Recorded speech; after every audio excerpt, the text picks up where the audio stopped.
You are now live on air.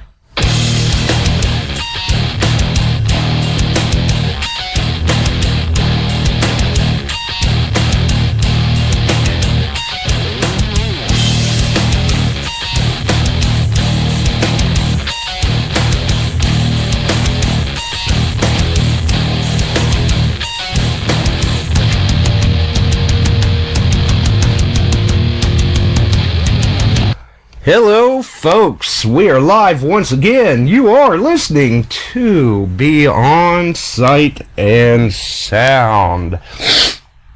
Still dealing with that cold a little bit, but hey, I'm on the winning end of it, I'm sure, at this point, or at least I hope so. It's not Ebola, so everything's good. And speaking of good, we're glad to be back out again. We're glad to have any of the listeners who have tuned in, whether it be from your computer, tablet, or smartphone, that I've found out recently may actually be fairly smart. I've learned all sorts of new things about mine lately. Makes me feel kind of silly, but hey, that's alright. That's the way it goes.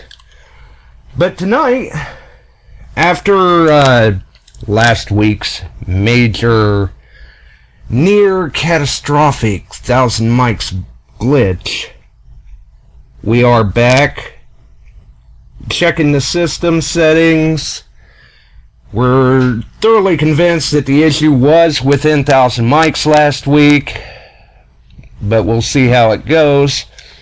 So rather than trying to tie up some guests or something like that, we figured, hey, let's do open lines tonight. Let's hear from the listeners what your thoughts are on the hobby, your views on the hobby, what's been going on for you. Yesterday with Veterans Day, maybe we've got some veterans out there that are involved in the hobby that they'd like to call in and say, you know, how they enjoy the hobby, the types of hunting they do, and stuff like that. And we've got some other information to cover as well, hopefully. We'll see what we can do, and it'll be a decent show. For the members of the Beyond Sight and Sound Facebook group, good job to everyone. Over the last week and a half, 2 weeks, we've broke 1,000 members on the group. So congratulations to all of those people, and I am working on a little bit of a giveaway in conjunction with Kenny Moore, Dirt Bandit 33 from YouTube, a previous guest on the show, great guy to talk to, good friend, and would just like to give him a shout out tonight for his donation for the contest and the support. We'll be trying to get that up soon. Be sure and check out his YouTube channel. Search YouTube for Kenny Moore or Dirt Bandit 33. A lot of good relic hunting videos up there. He's been adding some ginseng videos as of late, with ginseng hunting season just ending. That's got some really phenomenal scenery in it. Kenny does a great job with his videos. And I'm sure that many of you have noticed on a number of the groups now, we do have the pinned post of the fundraiser that is currently being done for Chicago Ron Guinazzo's niece, Jolie, a 6-year-old girl that has been diagnosed with stage 3 cancer. It's unfortunate, but there are a number of people working very diligently to help put this fundraiser together. Big shout out to Mr. Kevin Strahan for the assistance that he's helped provide with it. Dave McMahon, Dennis O'Connor, I mean, the list goes on. There's a number of us trying to get involved with this. There's been a few metal detectors donated, a number of Chicago Ron's finds, and various other items that we're still currently working on, either here on Ron's behalf, Dave, Dennis's. Like I said, everyone is getting on board for this. Ron has the full support and backing of a number of people to try and assist with this. On the pinned post, it shows the page of the fundraiser, the items that have been donated, stuff like that is being updated regularly, so you've got to check that out. It's really something else. And it's great to see how metal detectorists in general, as a community, can bond together like this for a common cause. It's really awesome to see everyone pull together like that.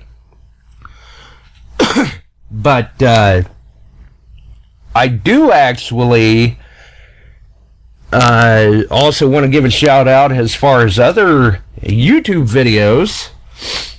Mr. Ryan Holubiw. He's been doing some good job with his here lately too.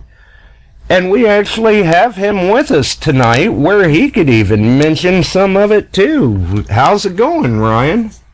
Not too bad, but it's a little bit cold and icy here now. Pretty much shut me down for the year, I think. Uh-oh. It might be time to think about heading south. No, for sure. I've been planning trips already. Oh.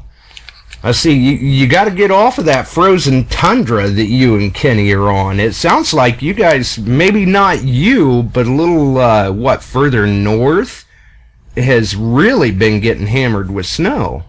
Yeah, just about 60, 70 miles north, we're looking at, I think, from what I hear, 16 inches to 2 feet.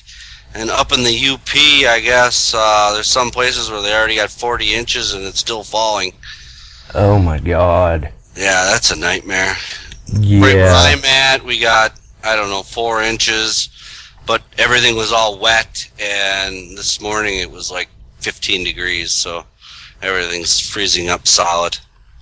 Wow, that's unfortunate. It looks like the season's getting shut down for those that are closer to Canada than us.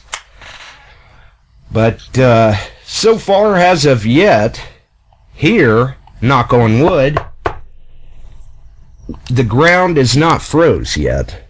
So I've still got the opportunity to get out and dig as long as I can get the time to. I think you could still get away with it in the woods around here, but it's downright miserable outside, so I'm just going to stay indoors. You got to bundle up, stay warm, dress for the elements. I was out in the woods myself the other week. Didn't really find much, but yeah, it was good to get out. I had some time last Thursday yet. I still got a halfway decent, nice-looking silver ring and stuff, and weekend before last, me and Reese Burnett got out, and I made a video on it. We found a couple gold rings and some other, I think Reese got like a 1906 Indian head penny on a Lake Michigan water hunt. That was fun. Nice. It was fun. Is that the week that Reese got a little more than he bargained for? It's a good thing he had extra equipment. Yeah, he kept breaking his detectors. He had his XCal 2 that he just picked up at the base of the shaft where the coil comes down. It kind of snapped off. It looked like the Mind Lab adhesive or whatever came loose. That night we JB welded it and it's like new again. But see, you're talking right there where the loop ears attached to the coil, or where there's the plastic piece that attaches to the coil and then goes up and goes inside the base of the bottom shaft. Oh, okay. So you're talking about like the yoke end at the base of the shaft that goes into the loop. Right. Ears. It's like it's glued in there by Mind Lab. It's just like their glue let loose, and then it just started pivoting at the end. So little JB weld made it like brand new. And then about an hour and a half later, he took out the CZ21, and then he broke that too. You're not supposed to use the shaft like a cane. Oh, that's what he did? Oh, he was leaning on it in the water when he was digging, so Oops. busted the shaft off of that. Now, I can't remember. I know, like, White's, their lower shafts, and maybe even Garrett as well, if I recall, they're fairly inexpensive to replace. What's it like for them fishers? Do you know? I'm not sure. If anybody knows, you should probably call in and let us know. Well, yeah, that's not a bad idea. I mean, for those listening, I'm sure you know the number. For those that don't, 419-549-5744. If anybody's got any information on the Fisher machines, what's the cost of those lower shafts? I'd be curious to know anyway. I don't normally get the opportunity to run Fisher equipment. For those that know me, I don't claim that my equipment is necessarily better than anyone else's, but MindLab is what works for me, and that's what I stick with. They do an awesome job with their equipment. That stuff will hunt silver like nothing. I personally never used it, but that with Reese, with that CZ21, I hunted with him last year and he was using it, and this year, before he broke it, he was doing real well. He came up with that Indian head penny. He was getting good signals, and it seemed to be going really deep. Seems like a really nice machine. I don't know. I've never used one, but right. I would be definitely open to try one. Yeah, back in 2008, I got to a group hunt on the east side of the state that there was a gentleman there that was running one of those Fisher CZ3Ds. And he seemed to do pretty well for himself. He was satisfied with what he was finding, anyway. Actually, Reese had one when we went to Detectapalooza with him. Oh, but he never got it out, huh? Well, we took it out on a beach in Wisconsin on our way down before we got down to Chicago. Oh, that's right, because you guys left Wisconsin and kind of hunted along the way to Chicago. Yeah, we went over to Green Bay, and then we kind of worked a couple beaches down on the edge of Lake Michigan, the Wisconsin side, in the dry sand and stuff, and we buried a quarter at about 12 inches. And he had that, what was that, 3D or whatever you're talking about?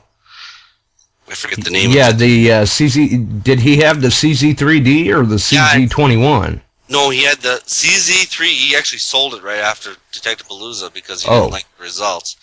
His was a, I don't know, Reese, if you're listening, call in, tell us about this machine that you had. It was a signed edition by somebody, guaranteed at 15 inches or something.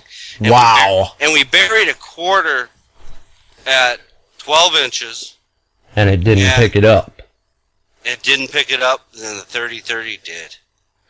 You know, I'm not real sure now, and I could be way off track with that. If I am, hopefully someone will correct me, because I don't know if it was the 3Ds or not, but I have heard rumors going around about some detectors being, signed or certified. They had somehow been peaked or tuned or something, where they claim you get more depth out of it after they've been inside the machine and done these modifications. But in a lot of situations, it doesn't seem to be the case. This was a kind of I don't know who the name exactly was on it, but it was a signed certified unit by somebody. I'm not sure. That's why I'd like, Reese, if you're listening, call on in. Yeah, maybe he can remember that name.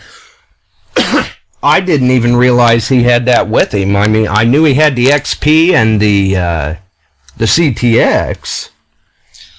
But last weekend we also, on the high conductive items, that 30-30 does really good. I gotta say, it very much does very good, very deep. But we did a depth test on about a 10-inch nickel. And the first thing we did was we tried it with a 30-30. And it was a very, very broken up signal. It questionable if it was diggable. It did pinpoint real well in the pinpoint mode. And then the X-Cal picked it up like it was nothing. And so did Sovereign GT. Two questions I've got with it would be with the CTX, was this with stock settings, and was this with the stock coil? It was with the stock coil. It was in my personal My Beach setting. It's got a little bit more opened up. I think it was in manual sensitivity, like at 27, if I remember right. I'll tell you what, those CTXs do pretty decent with target separation, too. I got out Saturday, had to do a property marker hunt, and I found the back marker within 10 minutes. Went up front looking around, and they said, well, it's got to be right in this area. There was a water service port, a gas service port, a storm drain, and rebar from the adjacent sidewalk. And when I waved the coil over where they thought, it was nulling out, so I switched patterns, put my coil back down, and it got a screaming signal right away in between all of this crap. Pinpointed, went to cut the plug because I figured the property pin was just below the surface, and stuck my hand right on it. The CTX picked it up just fine. Yeah, I love the machine. I'll never get rid of it. But on those low conductive items, I think there is better machines out there, I think. Well, the SOV and like you said, the XCal, they go deep if you really listen. Because you figure at that point you're going into the tone machines. You've got to listen real close for those deeper targets sometimes. I picked up a Sovereign GT like a month ago. Been getting some tips and hints and kind of been toying around with it and stuff. And it's a great machine, and I can tell it'll be great on the beach. But one thing you do notice after you're used to using a 30-30, boy, is it slow. The recovery is real slow, but boy, oh boy, it goes deep down there, though. Well, and that's another interesting topic, too, with you using the CTX 3030, because it is a little heavier machine to some. We know the SOV is kind of heavy. We know the XCals can be a little heavy at times. Did you notice much with it? I mean, picking it up compared to the CTX as far as weight? I thought it was lighter. I kind of like the way it's balanced with the boxes right on the back end of the shaft and the way the weight is just distributed, I guess. But the CTX is similar, I guess, in a way, but as a beach machine, I can see swinging it for 10 hours with the 10-inch Tornado. Now I picked up that 12 by 15 SEF coil for it. I hear they're pretty rare. Right. So I grabbed one of those because they don't make them anymore. Yeah, sometimes those can be difficult to get a hold of. So that's just like the a little heavier with that coil on, though. Right. And that's just like the, you were an E-Track user there for a while. The Sunray inline probes.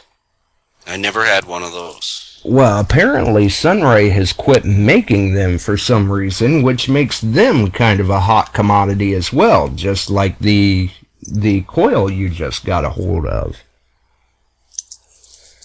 Not real sure what had happened there, why they had quit making them. I know I had one for the E-Track, which is, it still sits here in a box. Far as I could tell, that was a pretty good product. I kind of wonder why they would have cut that one off. When people found out that I pulled mine off my E-Track, I got swarmed with messages. People wanting to know if I was going to sell it. Everybody wanted to get a hold of one. You can't. The only way you can buy them now is out like eBay, Craigslist, detector classified sites, stuff like that. Yeah. You cannot purchase them from the manufacturer anymore. That's too bad because they looked. I heard they were a little bit heavy, but seemed like a pretty good pair up with the E-Track. Oh, yeah. I didn't notice a lot of difference as far as weight, but then again, prior to running the E-Track, I had ran a White's DFX with the DX1 inline probe, so I was already familiar with Sunray by that point, and actually, I think, if I remember right, when I purchased the E-Track, that was one of the first things I did, was went out and purchased the inline probe for it. Now, though, I use the MindLab ProFind. I've been through the Garrett Pro Pointer. I've had the ProFind. I have a Detechnix X Pointer now. I like it in a lot of ways, and there's a couple different ways I don't. But it's I guess will be my pinpointer of choice, the X Pointer. So much like with some of the other ones, it does have its pros and cons. Definitely the not falsing is what I like most about it. Oh, absolutely. I'm sure that is definitely a nice plus. Have you noticed running the Detechnix X Pointer with the CTX? I don't know if it would do this with other machines as well or not, but with that being a pulse induction based pinpointer, do you get much crosstalk? Like if you've got your CTX sitting on the ground next to the hole? Yeah, I get quite a bit of interference, but it's just a change in habit to fix the problem. All you got to do is put the detector down away from the hole, put the coil away from you. Just instead of, I know it's habit for everybody to set it down next to your hole before you cut your plug, but once I broke the habit of doing that, it wasn't a problem anymore, and it's a small price to pay to have a little more range and the not falsing, because you can jam that pinpointer all around the hole and almost like dig with it, and it won't false. If it goes off, there's metal. That's what I like about it. Well, that's definitely got to be an added plus, because I've heard, let's see, the Pro Pointers, they're, well, basically notorious for falsing. And the way it sounds from everything I've heard from people, the X Pointer does have a little more range than the Pro Pointer. Probably in between a quarter and a half an inch, depending on the item. I think you get a little more range on a nickel and a little less on a quarter, believe it or not. Mass doesn't really, it's more of the conductiveness, I think, because I was testing it on different items. Oh, that's interesting, because you would think it would be the other way around, since a quarter's kind of a little larger. I got more range on a nickel. I got about a quarter inch more than the Pro Pointer with a quarter, and I got about a half inch more with a nickel. See, now, because I don't have a Pro Pointer where I could test these things and stuff, and it's interesting to hear what sort of performance people are getting out of their pinpointers. I like the Pro Pointer. The one I got now is really falsy. I lost one earlier this year. And that one wasn't so falsy. It wasn't as bad as the one I have now. But I'm definitely going to probably stick with the X Pointer. Another negative on the X Pointer, you're going to go through a lot more batteries than the... I detect pretty much every day, and I was about 2.5 to 3 weeks I was changing the battery, where the Pro Pointer would make me about 6 to 8 weeks. Wow. That's quite a difference in the battery life, but I guess small price to pay for performance, I guess. Well, yeah. I'm sure the PI eats up the battery a little more, but... Well, that could be too. Let's see here. We've got a caller coming in here, Ryan. Go ahead, caller. Who do we have? Mr. Josh. Whoa, Dirt Bandit 33 himself. Yeah, how's it going? Man, I love the X-Pointer. Oh, that's right. Kenny does use the X pointer. He's used it quite a bit. Yeah, the thing about it is, though. Oh, hey, Kenny, hang in there with us. I got a call I want to work in here real quick. Gotcha. And we'll get right back to you. There we go. Yes, we've got him. Hello, sir. Hello. Hey, what's up, Josh? How you hearing me, okay? Yeah. Yes, we can hear you just fine. Ryan, Kenny, ladies and gentlemen, Chicago Ron. Hey, what's up, Hey, Ron? folks. How's it going, Ron? What's up, guys? Good. Not a whole lot. We were just discussing X pointers actually when you called. Ah, yeah. Have you guys used those yet? Kenny has used it quite a fair amount, and so has Ryan. I got about a month into mine. How do you like it compared to the? Oh, That's all right. I got a prototype when they were first coming out, sent to me, and just the first trip where it didn't false sold me because my time is too valuable to be detecting air. And I'll tell you, the pro pointers is that some of them now in the beginning, I still have one from from earlier that still doesn't false. They did something between the time they made those and now.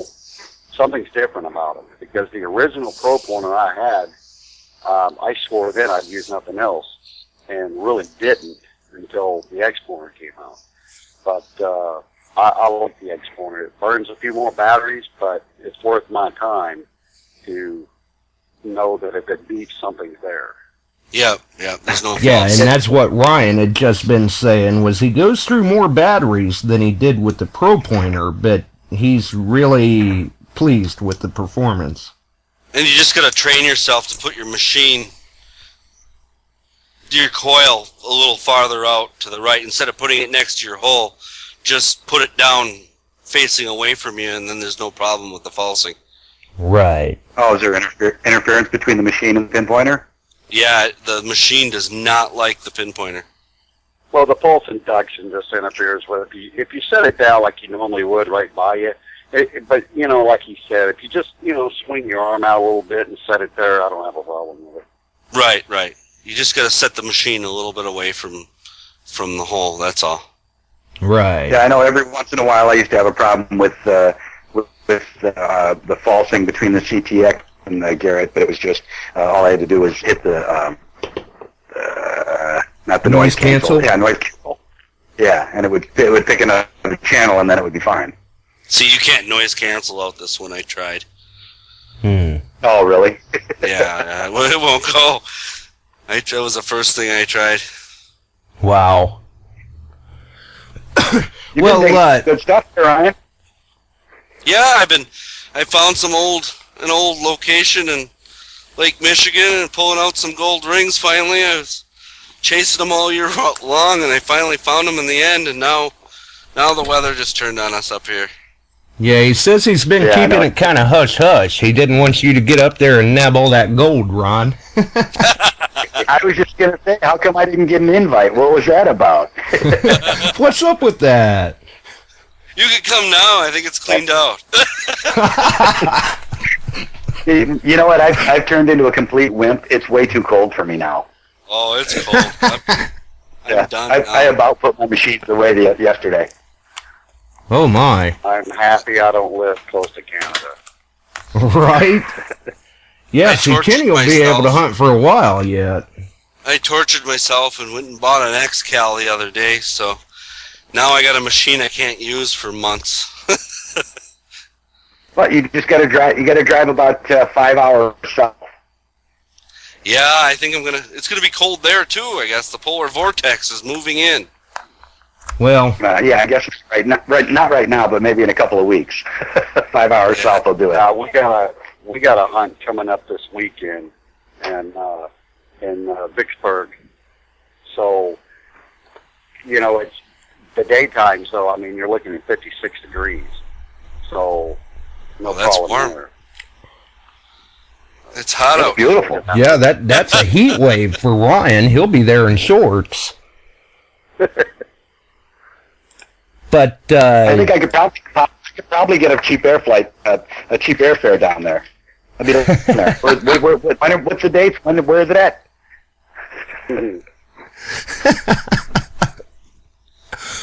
I got a lot of air miles too on my card. I have a free flight coming here pretty quick. oh, there you go. I don't have to get to England yet, so I got to do short. Right. Well, it all adds up, though. Of course, speaking of England, you've got some of your England finds in this fundraiser, don't you, Ron? I do, actually. I do. And I appreciate you letting me come on and talk about it. I posted it on my Facebook, and I'm sure most everybody's heard about it already. But about a month ago, my 6-year-old niece was diagnosed with stage cancer, and I can't pronounce the name of her. It starts with an and ends with O. And it's a fairly rare one. It's most kids that get are between 1 and 5. So she spent a couple weeks in the hospital doing her first bout of chemo, and she came out after 2 weeks. Came home. She's doing outpatient chemo, and then she's getting checked in the hospital again next week to do another full batch, 5 days of the heavy dose chemo to try and shrink the tumor and see if maybe they can go in and do surgery. So to try to help my sister and her husband to not have to worry about the bill, I decided to try and help them do a fundraiser, raise some money to help pay the medical bills. So I created a page on my website on chicagoron.com. If you look across the top, it says Jolie'S Fundraiser page. And I posted that I was going to do this, and I immediately, and you know what, I have utmost respect for detectorists and the people in this hobby in general, but the outpouring of sport and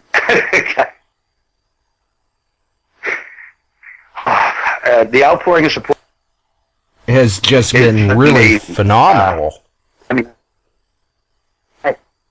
I have 3 already, and it's only been like 3 days. I have 3 metal detectors that the companies have given me to give away. Minelab has given me an Excalibur 2, brand new, in a box. Fisher has given me an F75 LTD, which is their top-of-the-line model with the boost package to give away. And I just heard from Strand, XP Deus has given a Deus to give away as well. And I believe I also have something coming from White's and something coming from Garrett. I've put one of my Celtic Gold quarter staters dug in England that will come with a copy of my export license, so you can see that it was actually exported. It has a Celtic Coin Index registry number, the provenance that, you know, it's an actual exported item from England. I got a couple of hammered silver coins. I'm actually going to put a Roman silver coin in there, all dug by me in England with a copy of the export license that I exported them with. And some cool artifacts. I have a toy cannon there from the 1700s. I have a Russian bale seal from 17. God, I don't even remember the date now. I think it's 1760 something. And then a Royal 1793 Royal Artillery button. So I'm kind of going through my collection and pulling out some of the cool stuff that I think people would enjoy to add to their collection. Ron, but the big thing is, yeah, good. how would you like to have a cannonball to go with that, to maybe kind of raffle off or something? I can probably find one of those laying around here. I'll pour the lead in the fuse hole. Awesome. Has it been disarmed? Yes, it has. Okay, I don't want anybody blowing up. No, I don't either. No, it's funny you bring that up, because the guy that disarms these cannonballs, he comes to me and says, "Hey, I'll do it for $25." And I'm like, "You serious?"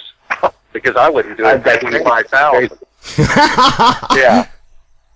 But you know what? I mean, it's all a matter of doing the job for, you do the job for a certain amount of time, what's involved, I mean, I probably couldn't pay you to run into a building burning, but a burning building, but I mean, I do it without even thinking about it.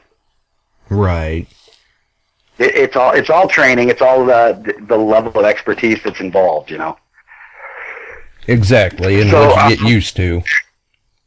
Yeah, absolutely. I am more than happy if anybody wants to send me a picture of something that they'd like to donate to the RAF. And basically, what I'm doing is we're collecting donations, and I have on my Chicago Run site, I have the email address for donations, and you can make it through PayPal if you like, and just make a PayPal donation.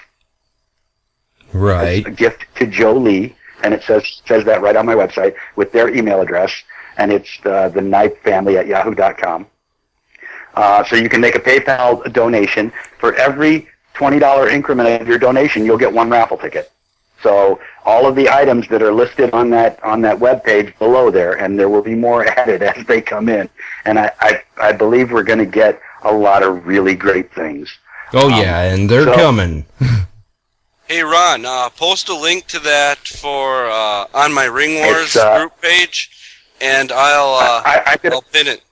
I just updated my website just like 10 minutes ago. Just got a PO box, so anybody who doesn't have PayPal and Jolie is a 6-year-old adorable little bundle of joy. She's out of the hospital, and it's amazing because I probably had 4 or 5 people in my life who have passed away from cancer. Right. My hunting partner, Lloyd Chapman, 7 years ago, passed away from pancreatic cancer, and I saw him go from a vibrant, full-on 8-hour-a-day metal detectorist, couldn't possibly get him out of the field, to not being able to get up, and it affected me. I got a bucket of sand and took every one of my finds and a pinpointer and made something that his wife could pull out next to the couch, and he could go with the pinpointer, bend over, and find a target every day just so that he could. And it was such. I mean, it's a tragedy to watch somebody that you love, that's close to you, go through the pain that's involved in these processes, and even praise the Lord if everything goes well and the cancer goes into remission, but to watch the effects that these drugs that they have to use, right, not only on the people that have the affliction, but on the people that have to watch it too. And it's almost as bad. I mean, I can't say it's as bad, but I've lived through it a few times, and it's not pleasant. This little trooper, after doing a full bout of chemo, and I think she's done 3 of the 1-day sessions where you go into the hospital, is doing. She's coping extremely well. They just cut her hair the other day down to like a pixie cut because she started to lose some hair. And actually, Kevin Strahan was talking to me about a challenge that maybe for the right donation, I would shave my head with Jolie when it's time for her to get it done. So, well, there you go. It's all something that can be put into the text for the greater good. But just so everybody has the information, if you go to my website, chicagoron.com, there's a Jolie benefit page or fundraiser page. All the information is on there. If you don't have a PayPal account and you want to make a donation, she also loves to get letters, cards. So if anybody wants to send cards, my P.O. box is there. You can send them to me. I will bring them over there. If you write a check for a donation, make it out to, it says right on there, make it out to Brandy Knife, that's my sister.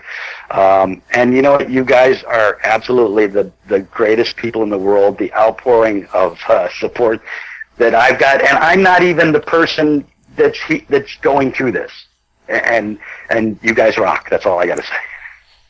Well, we certainly appreciate it, and we appreciate you keeping us updated on it, as I said before in the group and on the show. You have my full support, 110%. Anything I can do to help, I'm there. Same here. I appreciate it from all of you guys. You guys are the greatest. And I want to do a special shout out to Kevin. You know what? You rock, brother. Yes, we gave him a shout out too at the beginning of the show, and he did actually try to call in. If he's still listening, I apologize, I missed that, but maybe he can get back in here before we go off air. But you do have all the information up, or has it's becoming available anyway, and we have been telling people keep an eye on chicagoron.com. All the contact information, as well as the updates for the fundraiser, the items that are being donated and stuff like that are being added as time allows, because obviously you're a busy man. Well, and like I said, I have a link on there on the top of the page, but I'm actually going to move it right down onto the main page and make it really large. The other thing is on this page, the Jolie fundraiser page, it has a link to her Caring Bridge account. Now, my sister, Caring Bridge is one of those free accounts that you can update information. So if you'd like to find out more information about the story, about what Jolie's going through, about how she's progressing, how things are how she's coping with everything, you can log on to that. You can use your Facebook log on, or you can sign up for an account either way. But you can click on that and get email updates. So every time my sister Brandy posts a post about, they're having a great day, or they're going to the hospital, or they're doing this, it's just a great way to keep informed about what's going on. And Brandy and Jolie look at that forum and they read the posts. She loves getting mail. She brightens up every time she opens stuff from people. And she I'll put this out there, she loves Disney princesses. And especially Frozen, if I remember correct. Frozen is her favorite. Elsa, I believe, is her favorite. So, well, good deal. Well, it's great to see the detecting community in general as a whole come together for the common good like this. It's really wonderful to see the support that is being given. Yeah, and I've actually still got to make a lot of phone calls. I immediately got emails, Dick Stout, Butch Holcomb. I mean, everybody has been like, whatever we can do to help. There have been so many people from the UK, just where can we send money, where can we donate. I had one of my guys that goes on my hunt, sent me a check for $150 and said, I don't want any raffle tickets, this is just to help. I mean, that's the kind of people that we have in this community. It's just amazing. Absolutely it is. And it's really great. And I love all you guys, damn it. We love you back, Ron. Absolutely. Thanks, Ryan. And Godspeed for your little niece there. Yes, our hearts go out to you and your family, as well as Jolie. We're rooting for. And I think that's helping. I mean, she's got. In fact, I was in England when I got a message from my mom, and I called her. And the next morning, we were hunting on the field in front of a church from the 1300s. So I went into the church and sat down and had a little commune and said, you know what, if there's any church in the world that I can go to and get closer and talk to you, this has got to be there. I mean, you're talking about an 900-year-old building, and it was just it was very nice. It was very nice. Well, that's good. And all right, let's get back to things. That's enough of that. Well, it's very good that you've shared the information, and like I said, you've got an open platform here anytime to keep us updated, and I will continue plugging it on the show as the updates come available up until the time that we have seen this through to the end. Well, and basically what I'm thinking is we'll do this for probably a month or so. We'll do all of the prize drawings probably before Christmas, maybe sometime between the 15th and December. I'm going to try and see if I can actually do a video web broadcast. so that I can have my sister here and her husband, Jimmy, and Jolie, and we can do the drawings. Jolie can draw tickets for all the winners, and Nice. we can make it a big web event that everybody can actually tune into, and Jolie can say thanks to all the people that that are being so generous. Right. And if that doesn't seem to come to fruition or anything, we can always patch you in here and do a special broadcast if need be. Absolutely. I know you guys will take care of me, whatever we need. Absolutely. We've got another caller here. Go ahead, caller. Hey, this is Kevin Strahan. Well, hello, Kevin. Mr. Strahan. How are y'all doing? Look, I need to say $20. There's You the spend man. more than that. You spend more than $20 on lunch in 2 days. Just don't eat for a couple of days for lunch and send money in. Not that hard. Right. And he will have a donation coming in from my end. Don't. Mine also, and just like Mr. Ron just said, she likes frozen. Send her something. I mean, this is her. If that's what she loves and that's what brightens her up, then send her something. If you don't want to enter in a drawing, then send her give $20 to that, and give $20 and go buy her a present, and just see her open up a present and making her happy. Is just as good as sending in money to help with the bills. So, or do both. Yeah. Exactly. And I was looking around this morning at a little something to care package to send. Go ahead, Ron.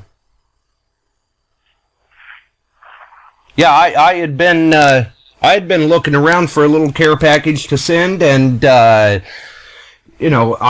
don't have a lot myself, but I'm trying to do what I can to allocate hopefully $100 that I can be sending in here soon. Every little bit helps. Yeah, I mean, if you have, honestly, if it costs $20 to get put in the drawing and you have $10 to your name and that's all you can afford, send $10. If you can afford $5, send $5. Right. You don't have to send $20. If all you have to your name is $10, then take $10 out of your pocket and send it in, because that's $10 more that they have that they didn't have before you sent it in. Absolutely. Every dollar counts, that's for sure. Yeah. Every little bit helps, especially in a situation like this.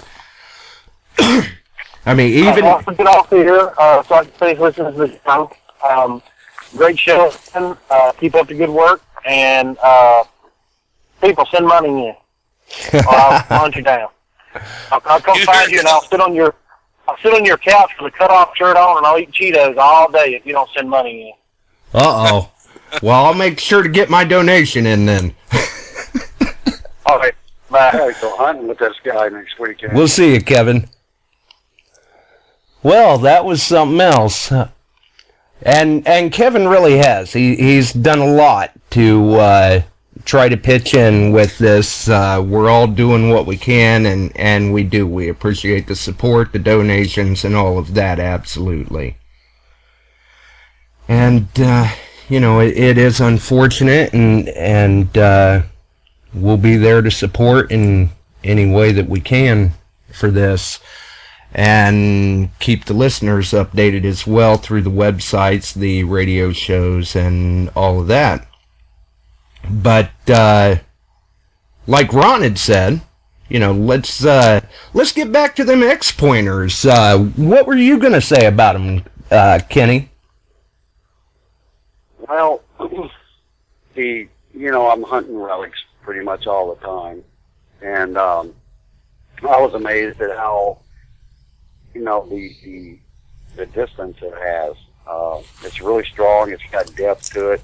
And you also have sensitivity settings on it. And I guess the reason for that is, personally, set mine on, of course, the strongest one and just leave it. But it is there for anybody that wants to choose a less sensitivity for whatever reason. I guess if you're around, some homes or electric or whatever, you may want to donate back. But where I'm hunting at, it's wide open. But the Right. Explorer for the money, for me, is the best one out there. That's my opinion for what I do. And I have the Pro Pointers, but I just, Explorer's the one for me. Right, for you I it's did the have an Explorer. issue with a battery terminal on mine, and I sent it in, and I actually had it back repaired within, I believe, minus the weekend, it was 5 business days. Oh yeah, They that got- was they another got thing it I wanted to fixed kind of and had it touch back in on. the mail the same day. Yeah, that was another thing I wanted to kind of touch on was the turnaround time. It seems like that went pretty quick for you. Very fast. The service was good, I have to say. Yeah, that was quick. So no complaints about the customer service then, right? Not at all. Actually, I emailed Ron Guinazzo, and I think he returned my email within 3 minutes. Wow. Yeah, it was unbelievably lightning fast. So kudos to Ronnie from Gold Digger. Like something if we're taking doodads, a shout out is if you put a tethering on that Explorer, you may keep it longer. They actually come with tether. Speaking of detecting doodads, But he does make them for those Explorers as well. wow, it sounds like Ron maybe knocked his computer off the table. I think so. He's No. back with vengeance. Are you guys back? Am I making noise? Well, we hear you now, Ron. We hear you now. Listen, guys, I'm going to leave this phone line open for someone. I'm going to pop out of here. Ron, we wish you all the best of luck with your family. I know my family's going to support you. And this is what we do. We got a great group of detectors and hobbyists and just good people, period, that want to be sure to let you know that they're on your side. So with that, I'm going to pop out of here, and I'm going to listen to the rest of the show, and you have a great night.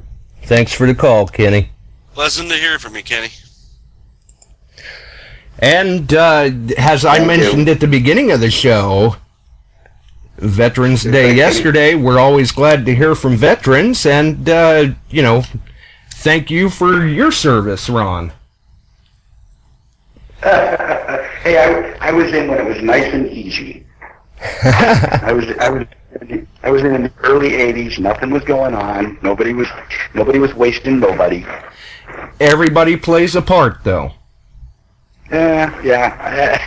I did a lot of training, I guess. So some of the people that are now leading were maybe trained by me. There you go. Can't beat that. My cousin just got back from Afghanistan. He's a Marine off his, I think it was his 4th tour of Afghanistan and 1 Iraq, and he was featured at the Packers Bear game last weekend. How about them Bears there, Ron? Oh yeah, what about them Bears? Where's your other hand? Between two pillows. How about them Packers? Yeah, you know what? I haven't been a Bear fan since the '86 season when they traded away all the talent because they wouldn't pay for it. I kind of fell away from the Bears then. So, how has the weather been there in Chicago? It was nice up until this morning. About noon today, it dropped. I think we're down. Or no, it was noon yesterday, or 4 o'clock yesterday. It dropped down into the 30s. When I got up this morning, it was 27. The high today was 33. So it's not freezing yet, but the polar vortex from that tropical storm or whatever it was is going to be here for about a week. It's supposed to sit over us. Ooh. Somebody needs to today, and it was 27 there. Somebody needs to ship that polar vortex back up to Kenny Briggs' backyard. He seems to like that cold. Yeah, it's hard to dig in the ground though. It is. The beach ain't too bad. You get out in the water, as long as the water's not frozen. As long as it's around 30, you're okay. If you get down to the single digits, it starts freezing that lake. Then I'm done. See, I can Right. dig on Sunday, but it's pretty hard now. You really have to work at it. You could do it, but a lot of effort, though. Right. The beaches here, and actually, a lot of people have been doing well. I got a couple of gold, and I got Nice. half a dozen silver. But I've only been working up here on the north end. I haven't gone downtown at all. But I know some of the guys been tearing it up. The guys got over the week got 3 or 4 gold and a half a dozen or so silver. So there were some nice cuts made by the last storms that rolled through here. We had Say you had some pretty big waves going on about a week yeah, ago. we had Lakeshore Drive was half of Lakeshore Drive was closed down. I think I shared that one on Facebook. Right. Maybe I should have shared it. I got a few extra people down there at the beach. Well, at least it sounds like everyone's trying to get out and get those last few finds they can before Mother Nature starts to lock us up for the season. Yeah. I hit 4 beaches the day before yesterday, and I ended up with 4 silver. I got one silver charm off the first beach, and I was just working the slope from the water line up to the high wave line. We don't have a tide line here, but the waves came 20 feet up onto the beach, so it's a nice slope. First beach, I got a silver charm. Second beach, identical silver bracelets that are probably about an ounce total between the two of them. And then the third beach, I got a silver earring and change. That was about it. Oh. Were you running the GPX, or what were you using? That was the CTX 3030 on all 4 beaches. Oh, I see. Yeah, it especially these last storms brought in a lot of black sand, and the Excalibur 2 doesn't really like that black sand. It nulls on it.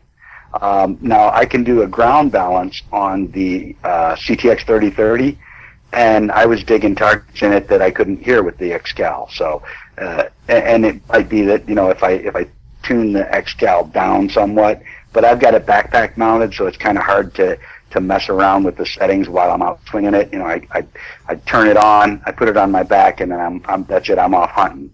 Right. So the CTX, you were able to at least toy with those settings on the fly, so to speak. Yeah. Well, and I mean the ground balance is great on that. You can balance out so much stuff. I was on one beach where there was about a foot and a half of sand gone, and there was iron all over the place.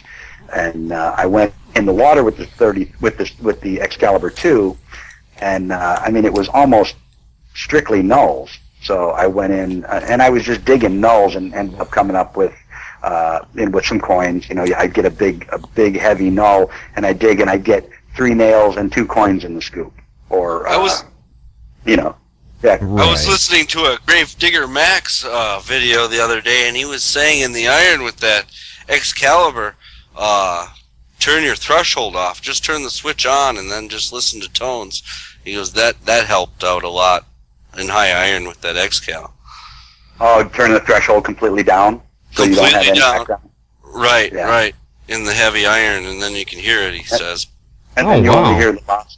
But there are in heavy iron with that Excal, the sounds, like you could get a nickel on the surface, and because there's iron right next to it, it'll give you a high-pitched squeal like it's an iron target. And that's the thing, is most of the stuff nulls, but if you get any signal at all when you're in the heavy iron, I'm digging them now, and I'm coming up with 2 nails and a coin, or 2 nails and a gold ring. That's the thing, is if that Excal makes a noise, there's something there. Right, it boils down to experience with the machine and gaining that the trust with the machine that you understand what it's saying. Well, yeah, right, and knowing the area that you're working. If you're working in an area where you've got 3 feet of sand washed out, and you're digging tons of iron, and you're getting heavier objects, nickels and quarters or lead weights, you're in the area for gold. So, oh yeah, absolutely. You want to dig every crackly, and you know what? I might dig the. Last week I was out on this one beach. In fact, it was the Giving Beach, and there was a huge washout in the middle of the beach. Last year, or 2 years ago, it was on the north end of the beach. Now it's in the middle of the beach. And I was out there, and you could see the nails on the bottom. in the rocks.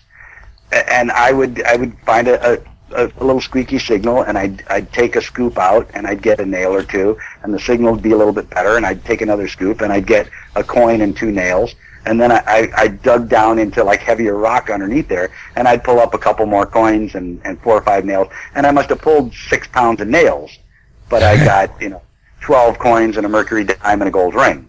Right, you've got to be willing to dig the trash to get the good targets. When the beach is in the condition where you're getting down to the older stuff, you almost have to dig everything. Right. If And it's still slow down and be waterhuntable in thorough. 2 weeks, I'm probably coming down your way, Ron. Give me a call. We'll get out. I don't care. I will. I'm not a. I got my boys this weekend, so next weekend I will be unencumbered by children, so I can go out and play. Well, sounds good. Now that water there, that water's got to be frigid. What are you wearing when you're hunting the water? Well, I actually have a neoprene waders, so the heavy duty winter waders, and those keep me plenty warm. It's my hands get a little cold, but I just bought that dry suit, and it's actually a kayaker's a paddling suit. It's called, but for all intents and purposes, it's a dry suit. You wear it over clothes. It has the tight connections on your wrists and your neck that you cut to fit. And I the extra $100 for the P zipper. Right. As soon as your body temperature drops, you have to go. Exactly. So if Ryan comes up in the next 2 weeks, I will try out my new wetsuit, and if it works well, I will give the company a good plug, because the wetsuit was I think it was $345 with the zipper with the upcharge for the zipper. Well, that doesn't sound bad.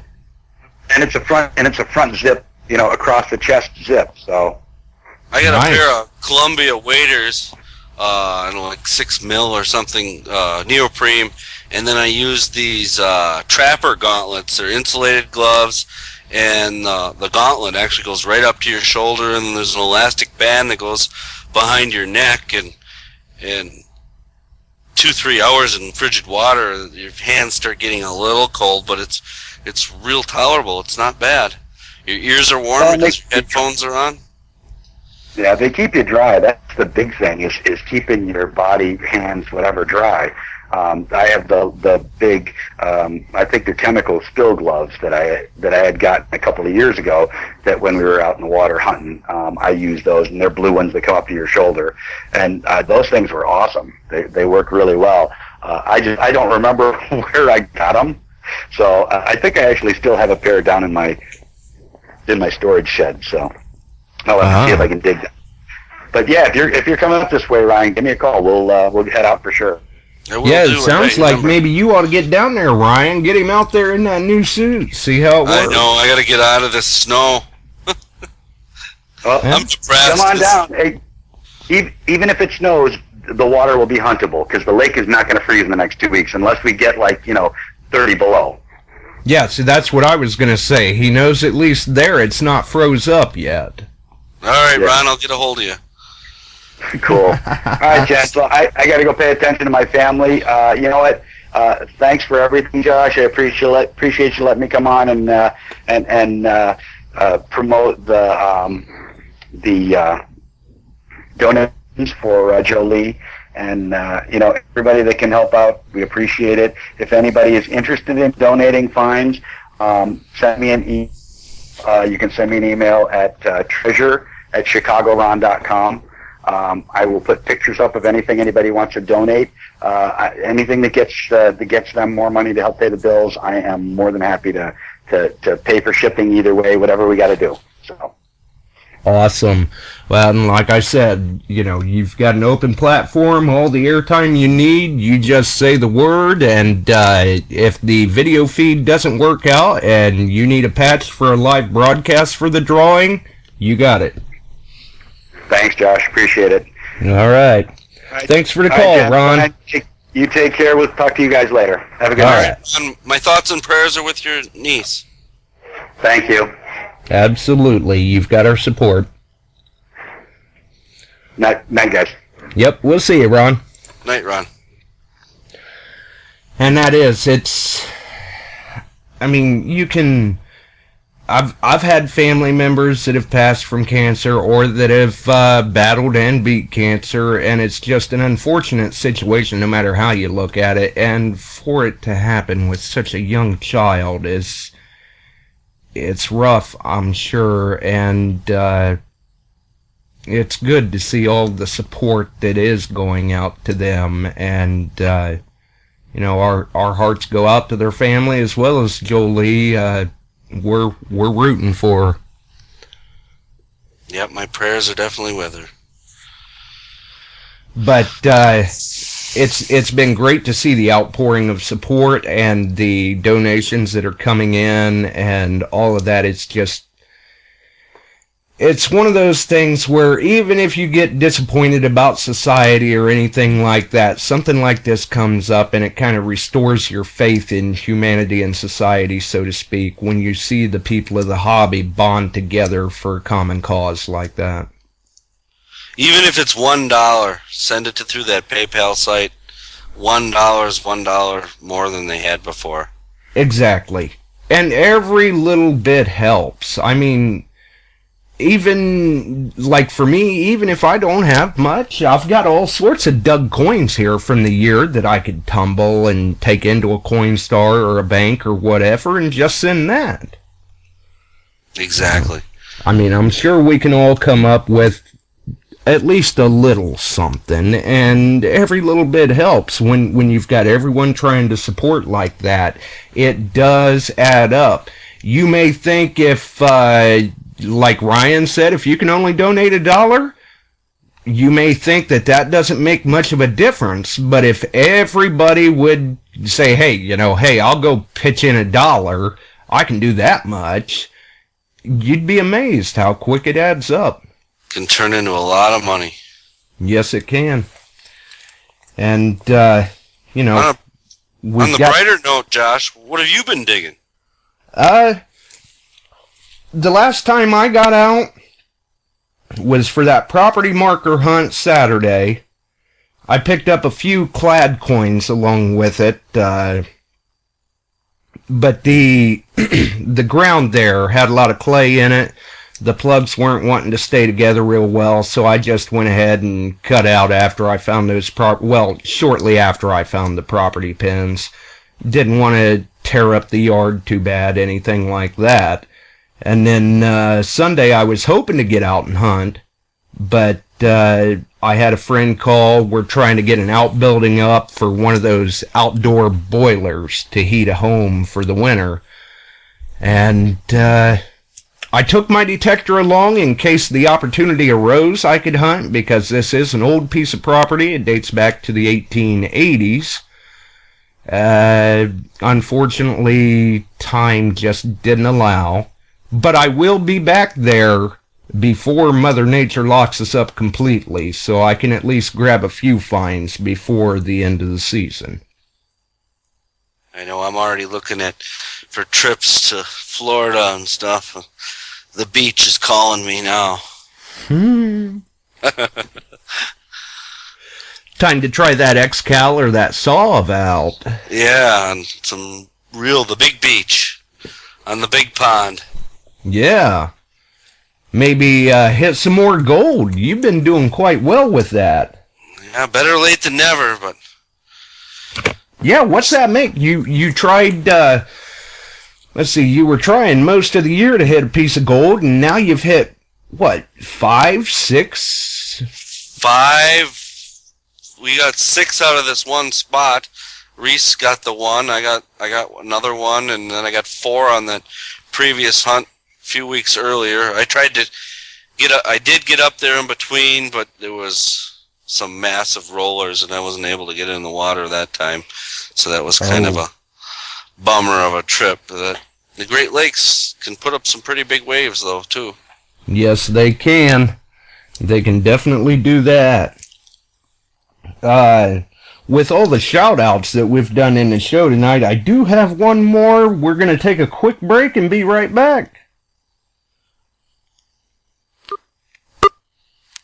Are you you a metal detecting enthusiast looking for a new machine? Maybe you're just getting started in the hobby and you're not sure what machine to get. Get down to earth and into the dirt. Contact Mike, the Buckeye Hunter of MT Detector Sales. Mike is an authorized multi-line dealer of MineLab, Garrett, Technetics, and Tesoro. Don't deal with someone who may not even hunt. Mike sells what works and uses the brands he sells, specializing in such models as the MineLab E-Track, CTX 3030, Garrett AT Pro, and Tesoro Outlaw. Get down to earth and into the dirt with MT Detector Sales. MTDetectorsales.com. And there's a shout out to the Buckeye Hunter himself for all of those Buckeyes listening in. Mike's a great guy to deal with. Really great guy. He's got a passion for the hobby and loves to see you succeed as a hunter.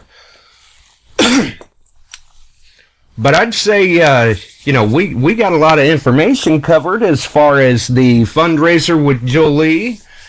And that was great that Ron was able to take some time out of his schedule, because it has been a busy day for him trying to set this stuff up, get the post office box, and we've got a caller. Go ahead, caller. Who do we have? Hey, Josh, it's Brandon. Oh, how's it going? Not too bad. I just wanted to give you a little bit of a quick follow-up to your show from last week. That I did get an email today from the recipient of the ring thanking me again for returning it to him. He said he was kind of sorry that he didn't have much time to talk about it last time, but he definitely appreciates the fact that it was returned. Well, and that goes to show you, if he's willing to take time out of his schedule, because he's a busy guy. If he's willing to take time out of his schedule like that a week after the fact, it did, in fact, mean something to him and make a difference. Yeah, I'm thinking that he had some thoughts to think about over the week, maybe some time to spend with his family and talk about it. I'm pretty sure he's probably got it somewhere in his possession and twirling it once in a while, saying, holy crap, it's back after 40 years. Right. That is awesome. And it's great that, because I'm sure he may not realize it, and for people who haven't had the opportunity to have an experience like that, I'm sure it meant a lot to you yourself, too, to get that email out of the blue a week later saying, hey, I just wanted to let you know, thanks again, I was thinking about it, and I appreciate it. Oh, yeah, it was kind of funny. It was about 6 o'clock tonight. I was stacking cordwood in my garage, threw another cord in the garage, and I got the blip on my phone saying I got an email, which I avoided. It wasn't really paying attention to it, and then I decided to look at it right before your show started, and there it was from Mr. I guess I'll call him Mr. K, and he had sent me an email saying that, he appreciated the fact I went through the efforts, and it was kind of neat looking at it again, and so I'm guessing over the last week since I returned it to him, he's thought about it at least a couple of times for him to send me an email. It's kind of neat. Oh, yeah, and he's looked at it a few times, too, like, man, I can't believe here it is after all this time. Yep, no, it was kind of a cool experience for me anyway. I just wanted to share that with you and let you know that, again, I appreciate what you went through and what you did, and it was an experience all the way around, and I think he thinks the same thing, he doesn't want to really get into it too much. Right, yeah, we know that he tries to remain a private person himself, so that's good that he still actually took the time to drop a line and say, thank you again, I appreciate it. It was kind of funny, about a week after you brought up finding that ring, I found a 1929 class ring. It's just too bad it doesn't have any initials on it. Yeah. Wow, 1929, unreal. I'm figuring it's a ladies' ring. I figured she would be 103 now. Yeah, that's one of those that's you're probably not going to be able to track it down. Well, maybe not, but I mean, it still would be cool to be able to track it to the family or something, or at least get some history off of it. But initials. Mm-hmm. Marinette. Well, I'll tell you what. You give Josh the information, I guarantee you he's going to find somebody related to that ring. There's no doubt about it. I'll at least try to do what I can. Sometimes you sometimes you get lucky, sometimes you have to work a little bit at it too, but sometimes you can actually make that connection, and in the case with Swansea's ring, we were able to eventually get the pieces of the puzzle together. And I guess for those listening, we had that major 1,000 mics glitch last week that split the show into 3 pieces. It took some audio editing, but that show is up on 1,000 mics as well as on YouTube as an archive in its entirety. Yeah, I took a listen to it this evening, actually, when I got done doing my cordwood, and I was listening to the show, and the way you piece together those little hiccups in between, it seems almost seamless. Yeah, I was going to say, I'm sure it kind of jumped a little bit, but, I did what I could to try to salvage it to one file for listener convenience and everything, so hopefully it turned out all right for everyone. It did take some time. Yep, no, it looks pretty much seamless if you listen to it on 1,000 mics, the archives, but it's virtually like it was continuous the entire time. You wouldn't even know the difference. Well, that's good. At least I did a decent job on piecing that together. Oh, no, you did a decent job on piecing a lot of things together, buddy. Don't put yourself out on that one. Well, we certainly appreciate the call, Swansea. All right, well, have a good night, Josh. I appreciate the show. I just wanted to let you know that I did hear back from the guy, and he seems happy, and that's what I'm happy with. Yeah, absolutely. Thanks for the update. I'm sure the listeners may get a kick out of that, too. All right, well, take it easy, guys. We'll see you. Take care, brother.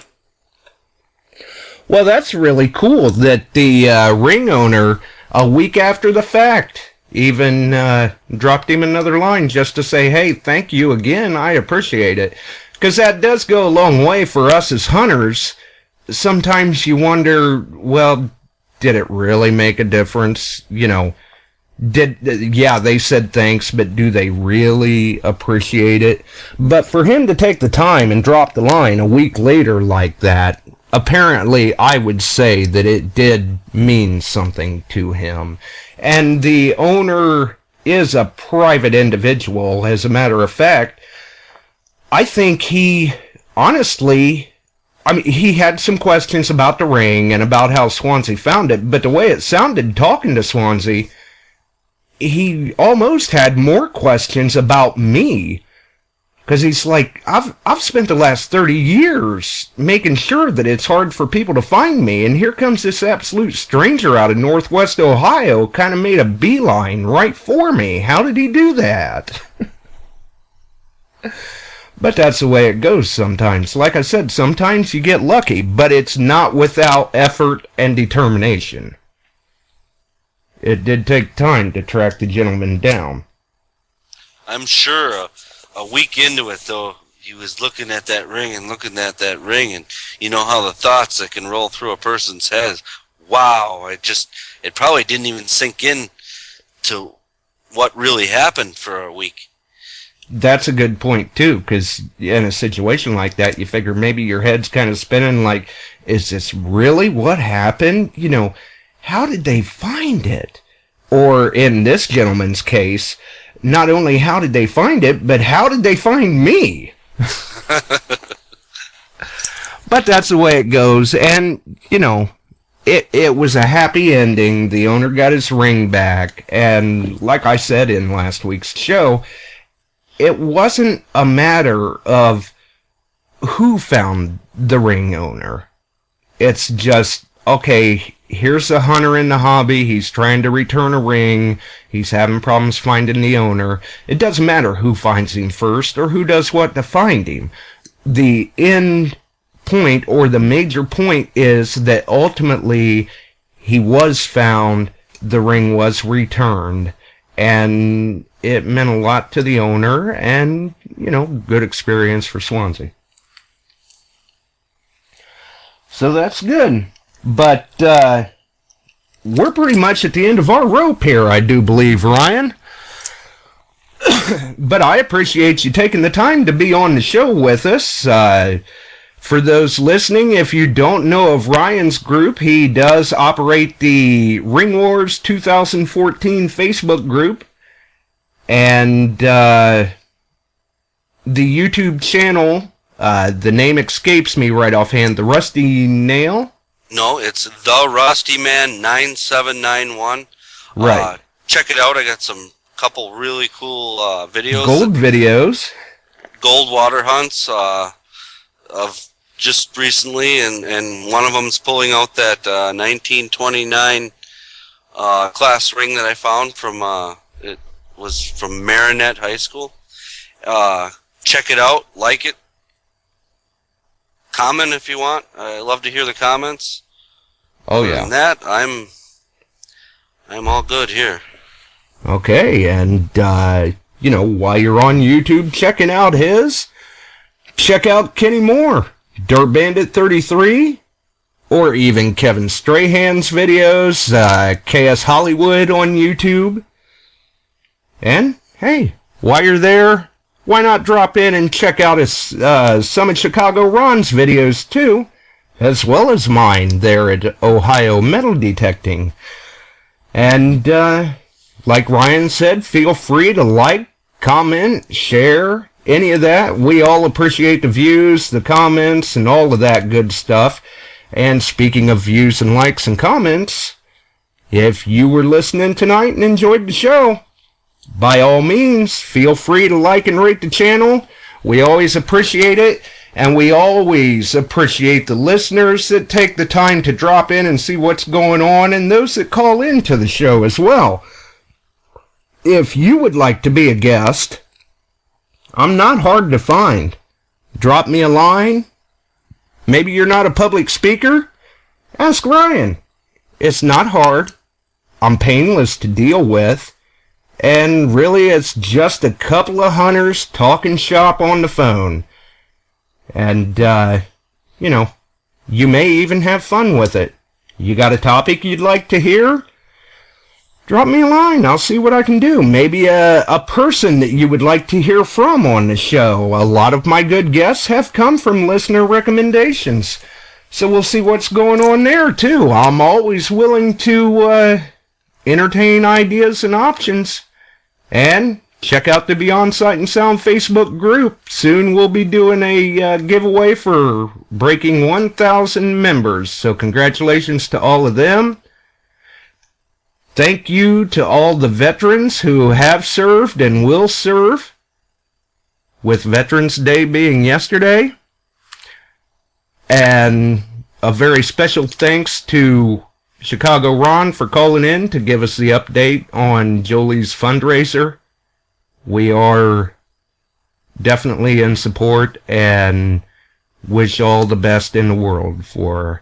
It's unfortunate, and we will keep you up to date as much as we can here, as well as the other groups and shows, I'm sure. And last night, for those who caught Inside Detecting with Dave McMahon, Peter Gill, man, that guy was a great guest. Really good to hear him. There was a lot of activity in the chat, too.